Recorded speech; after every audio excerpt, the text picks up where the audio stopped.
Assalamualaikum warahmatullahi wabarakatuh. Alhamdulillahirabbil alamin. Summa salatan wassalamu ala Rasulillah. Alhamdulillah kita bertemu lagi dalam mata kuliah fikih zakat, wakaf dan mawaris. Pada pertemuan kali ini kita akan membahas materi lanjutan dari pertemuan sebelumnya, yaitu terkait dengan harta wajib zakat berdasarkan nas ya atau Al-Qur'an dan hadis bagian yang kedua.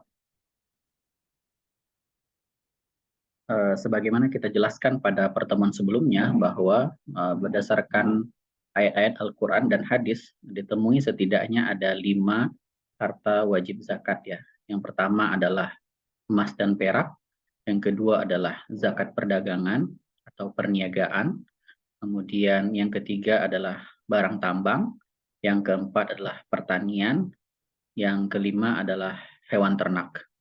Pada pertemuan sebelumnya, kita telah membahas 2 materi awal terkait dengan emas dan perak dan zakat perdagangan atau perniagaan. Pada pertemuan kali ini, kita akan bahas 3 yang terakhir, yaitu barang tambang, pertanian, dan hewan ternak.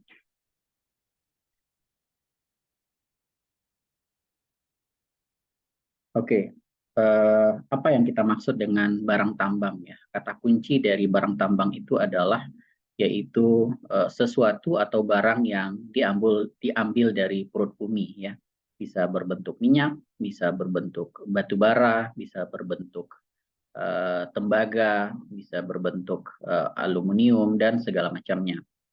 Eh, di dalam Islam atau berdasarkan fikih bahwa hasil yang diperoleh dari barang tambang ini itu kemudian dikenakan zakat. Dasar dari pengenaannya atau sebabnya adalah yaitu karena barang tambang tersebut itu bisa menghasilkan profit ya jika dijadikan modal investasi ya, kira-kira seperti itu. Artinya di sini yang dimaksud adalah bahwa barang tambang tersebut itu memiliki potensi untuk kemudian memberikan nilai ya kalau dia kemudian diperjualbelikan. Kemudian apa saja jenis dari hasil tambang yang dizakati itu? Nah, ini ada perbedaan ulama ya. Apakah semua barang tambang itu dizakati atau tidak? Ini ada beberapa pandangan. Yang pertama adalah menurut mazhab Syafi'i, di sini dijelaskan bahwa barang tambang yang dikenakan zakat itu hanya emas dan perak gitu ya. Sedangkan selain itu tidak wajib dizakati ya, seperti itu. Kemudian menurut Abu Hanifah atau mazhab Hanafi itu hanya hasil tambang yang bisa dibentuk dengan proses pabrik.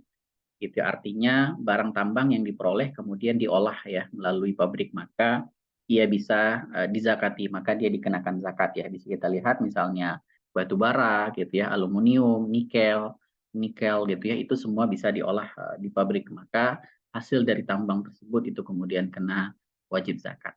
Kemudian yang ketiga yaitu menurut Hambali, yaitu mazhab Ibnu Hambal, itu beliau lebih umum ya, seluruh hasil tambang apapun bentuknya, baik emas dan perak ataupun yang lain, itu dikenakan wajib zakat. Intinya menurut ahli sunnah wal jamaah berdasarkan 4 mazhab yang ada, yaitu Syafi'i, Hambali, Hanafi, dan Maliki, bisa kita lihat bahwa memang ada sedikit perbedaan ya.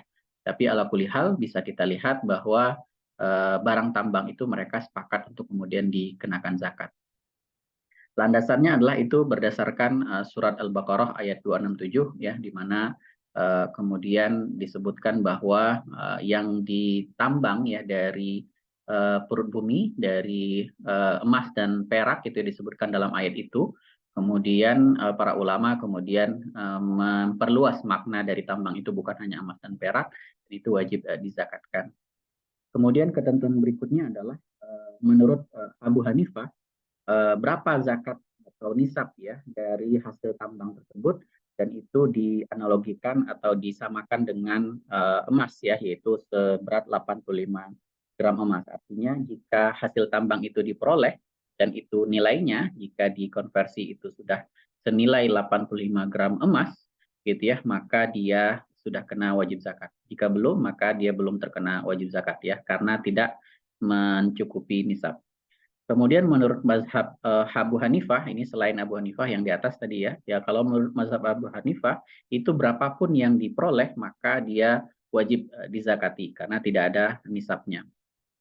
Kemudian yang kedua berkaitan dengan haul, ini juga perlu perhatian bahwa menurut para ulama, jumhur ulama itu tidak ada haulnya, tidak perlu kepemilikannya lewat 1 tahun dulu. Artinya ketika barang tambangnya diperoleh, maka saat itu kemudian juga dikenakan wajib zakat. Ya. Kemudian berapa persen ya tarif dari zakatnya? Nah itu juga para ulama juga berbeda pendapat gitu ya. Ada yang mengatakan 20% gitu ya, ada juga yang mengatakan 2,5%. Kemudian ada juga yang mengatakan 33,3% jika tidak ada biaya proses yang dilakukan gitu. Artinya mungkin diperoleh begitu saja gitu ya. Tapi kalau ada usaha atau biaya yang dikeluarkan, maka ada yang berpendapat hanya cukup 2,5% saja. Kalau 20% itu seperti kemudian barang temuan ya, saya kira seperti itu. Intinya kalau kita lihat dalam praktik saat ini berarti barang tambang yang memang diupayakan oleh perusahaan atau kelompok orang tertentu dan itu ada biaya yang dikeluarkan, maka tarifnya yaitu 2,5% ya. Oke, berikutnya adalah yaitu hasil pertanian gitu ya. Landasan hukumnya itu juga ada di dalam surat Al-Baqarah ayat 267 dan berdasarkan hadis gitu ya. Nah, nisabnya yaitu kalau beras ya, berbentuk beras ya, bukan gabah, yaitu sebanyak 653 kilogram beras gitu ya. Sedangkan tarifnya yaitu kalau seandainya pertanian tersebut dialiri air irigasi atau artinya ada biaya yang dikeluarkan, maka tarifnya 5%, sedangkan yang non irigasi atau tidak diupayakan biaya yang signifikan, maka itu 10% ya. Seperti itu. Kemudian objeknya yaitu ini menurut para ulama dan berdasarkan Penisah Runi itu yang dilihat itu adalah berasnya bukan gabah gitu ya, karena menurut hadis yang menjadi ukuran itulah kurma yang langsung dimakan. Artinya di sini diambil makna bahwa ketika hasil pertanian itu sudah bisa langsung dikonsumsi gitu ya. Kemudian disebutkan juga bahwa apakah hanya padi atau kurma di sini berlaku untuk semua hasil panen ya seperti jagung, kacang gitu ya, kemudian buah-buahan ya dan lain seperti itu. Nah ini contohnya, misalnya Pak Abdullah memiliki sawah 2 hektar dan memanen 100 ton beras dengan biaya operasional 500.000. Nah ini artinya berarti dia memiliki biaya operasional ya, maka nanti tarifnya itu adalah 5%. Nah, zakatnya adalah ini bisa dikonversi 10 ton itu setara dengan 10.000 kilogram. Kemudian karena 10.000 itu lebih tinggi dari nisab yaitu 65 kilogram, maka dia sudah dikenakan wajib zakat. Kan nilainya adalah nilai dari panennya yaitu jika diasumsikan harga berasnya adalah 10.000 per kilo, maka nilainya dari hasil panennya yaitu 10.000 kilogram atau 10 ton dikali dengan 10.000 per kilonya dapatlah 100 juta rupiah. Maka zakat yang perlu dikeluarkan oleh Pak Abdullah yaitu 5% dikali 100 juta rupiah dapat 5 juta rupiah ya. Jadi dari hasil panen yang senilai 100 juta rupiah itu maka Pak Abdullah itu mengeluarkan zakatnya itu hanya 5 juta rupiah saja. Kemudian yang terakhir yaitu terkait dengan zakat hewan ternak ya. Di sini hewan ternak yang dimaksud adalah yang dipelihara dan dengan tujuan memperbanyak keturunan ya, bukan untuk diperjualbelikan ya. Seperti itu. Kalau dia diperjualbelikan berarti dia sudah masuk dalam zakat perdagangan ya, seperti itu. Walaupun objeknya adalah hewan ternak, itu dia sama seperti barang-barang dagang yang lain. Tapi ini dimaksudnya adalah untuk dipelihara dan tujuannya untuk dikembangbiakan. Ketentuannya di sini yang pertama adalah berlangsung haul, artinya kepemilikannya itu minimal 1 tahun. Kemudian binatang yang dipelihara itu adalah binatang yang berguna ya, bukan seperti binatang-binatang yang seperti ada orang yang memelihara ular gitu ya.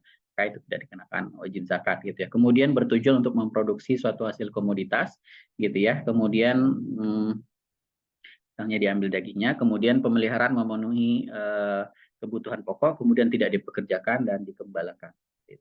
Syarat wajibnya adalah bahwa hewan ternak yang dimiliki itu baru dikenakan wajib zakat kalau sudah mencapai nisab, kemudian juga pemilikannya melewati haul dan digembalakan ya tidak dipekerjakan. Nisabnya di sini yaitu yang lazim unta itu 5 ekor, kemudian sapi itu 30 ekor dan kambing itu 40 ekor ya.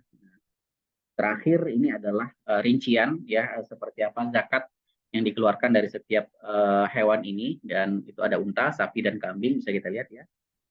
Kalau kita memiliki 5 sampai 9 ekor unta, maka zakatnya 1 ekor kambing dan seterusnya. Kemudian kalau sapi itu minimal 30 ya. 30 sampai 39 itu satu anak sapi berumur 1 tahun, sedangkan kambing itu minimal kepemilikannya adalah 40 ya sampai 20, maka 1 ekor kambing. Kira-kira itu yang bisa disampaikan terkait dengan materi ini. Mudah-mudahan dapat dipahami. Terima kasih. Assalamualaikum warahmatullahi wabarakatuh.